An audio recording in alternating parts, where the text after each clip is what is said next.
Hello everyone. Today I am going to present an interesting and important topic in plant biotechnology, plant tissue culture.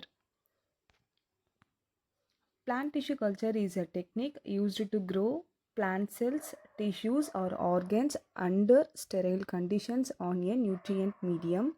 This method is widely used for micropropagation, which means producing large numbers of identical plants.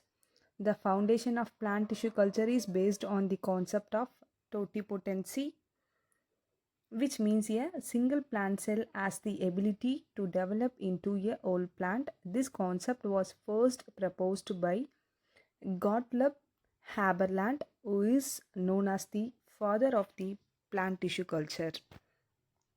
Advantages of plant tissue culture. Plant tissue culture has several important advantages. First one, speed. It helps in producing thousands of plants in short time. Second one, disease-free plants. It allows production of disease-free plants. Third one, year-round production. Plants can be grown throughout the year irrespective of seasons. Space. It requires less space compared to traditional methods. New varieties. It helps in developing new plant varieties quickly. And then conservation, it plays role in conservation of endangered species. Plant improvement, it is useful for plant improvement and breeding. Secondary metabolic production, it can be used to produce secondary metabolites such as flavonoids, terpenoids, alkaloids, etc. Plant breeding, it can be used to select superior recombinants. Seed dormancy, it can overcome seed dormancy problems. Seed dormancy means nothing but seeds resting stage. At last, fruiting and flowering, it can regulate and also helps in controlling flowering and fruiting. Next one, terms commonly used in plant tissue culture. Let us understand some important terms. First one, totipotency. Totipotency means the ability of a cell to develop into a whole plant. Recalcitrant cells are tissues that are difficult to culture. Explant, a small piece of plant tissue used to start culture. Culture, growth of cells are tissues in a nutrient medium under aseptic conditions. Example, cell culture, embryo culture, shoot tip culture, anther culture. Contaminates, microorganisms like bacteria and fungi that affect the culture, which may inhibit the growth of cells or tissues in culture. Other important concepts include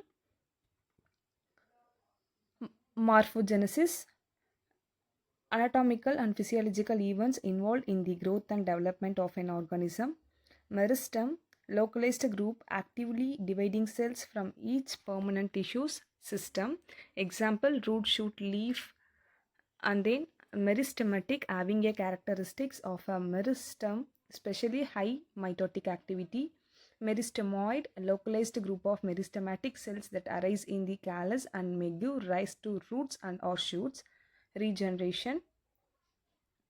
In tissue culture, morphogenetic response that result in the formation of new organs, embryos or old plants from cultured explants. De-differentiation.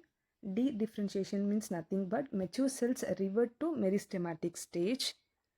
And then redifferentiation, ability of the callus cells to differentiate into a plant organ or a whole plant is regraded as redifferentiation. In plant tissue culture, medium components. The success of plant tissue culture mainly depends on the composition of the culture medium. The medium provides all necessary nutrients required for growth and then development.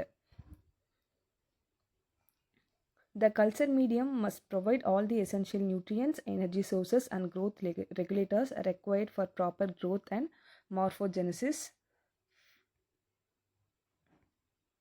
And then Plant tissue culture media are generally made up from solutions of the following components: macronutrients, micronutrients, vitamins, amino acids or other nitrogen supplements, carbohydrates or sugars, solidifying agents or supporting system at last growth regulators. Growth regulators is also called as plant hormones. First one, macronutrients. Macronutrients are major elements. It's also called as macro elements. Macronutrients are the components which the plants need in major or high quantities. Macronutrients are required in large quantities, usually more than 0.5 gram per liter. These include nitrogen, phosphorus, potassium, calcium, magnesium, sulfur.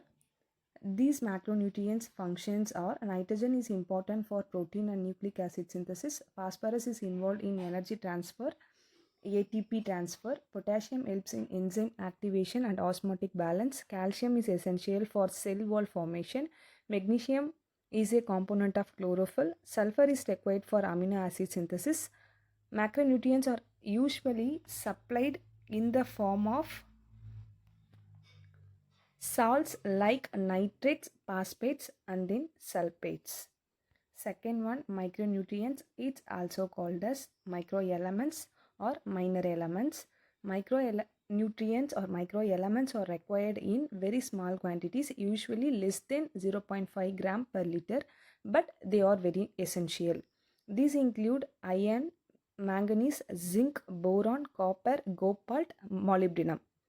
These functions are: iron is important for chlorophyll synthesis, zinc is involved in enzyme activity, boron helps in cell division, molybdenum is required for nitrogen metabolism. Even a small deficiency of these elements can affect plant growth. Third one, vitamins. Although plants can synthesize vitamins naturally, cultured cells cannot produce enough, so vitamins must be added artificially. Common vitamins used: thiamine, it's also called as vitamin B1, nicotinic acid, it's also called as vitamin B3, and then pyridoxine, it's also called as vitamin B6, myo-inositol. The functions of these following vitamins are: act as an coenzymes in metabolic reactions, support cell growth and cell division, improve survival of cultured tissues. Special note under vitamins: ascorbic acid, it's also called as vitamin C, is added to prevent browning of explants due to oxidation. Next, amino acids. Amino acids are organic nitrogen source. Amino acid provide an easily available form of nitrogen. Common examples of amino acid: glycine, cysteine. Functions of these amino acids: helps in protein synthesis, promote faster growth, reduce stress in cultured tissues. Additional point: cysteine also act as an antioxidant, so it can be prevent tissue blackening. Next, carbon and energy source. In tissue culture, plants cannot perform photosynthesis efficiently due to low light intensity, poor gas exchange, and then lack of chlorophyll. So, an external carbon source is required. Most commonly used, sucrose, about 2 to 5 percentage. Functions of sucrose in plant tissue culture: medium component is provides energy for metabolic activities, maintains osmotic balance in the medium. Other sugars used such as glucose, fructose, maltose. And then solidifying agents or supporting systems or gelling agents. In static liquid cultures, the tissue could get submerged and die of anaerobic conditions. In this problem, the medium is solidified with the suitable gelling agents. To support plant tissues, the medium is made semi-solid. Commonly used solidifying agents are agar, agarose, gallan gum. It's also called as pitagal. Gallan gum, another names pitagal. Functions of these common agents are: provide support to explants, prevent submerging and oxygen deficiency, maintain proper structure of culture.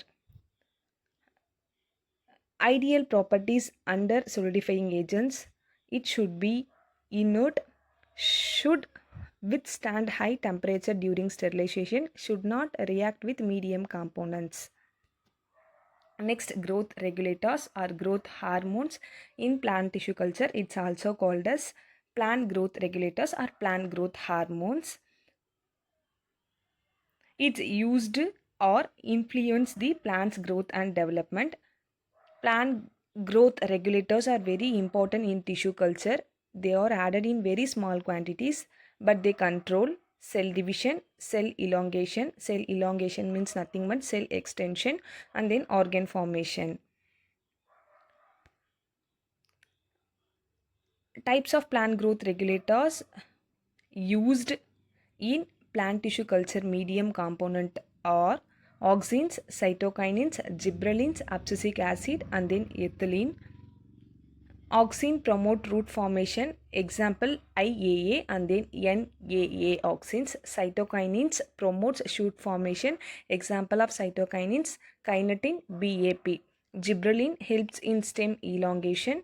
Abscisic acid in short form, it's also called as ABA. It's involved in stress responses. Finally, ethylene. Ethylene influences fruit ripening.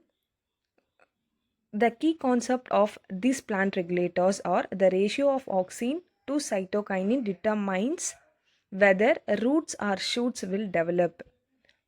All these components together create a balanced artificial environment with natural plant growth conditions. Any change in composition can affect growth rate, morphogenesis, regeneration ability.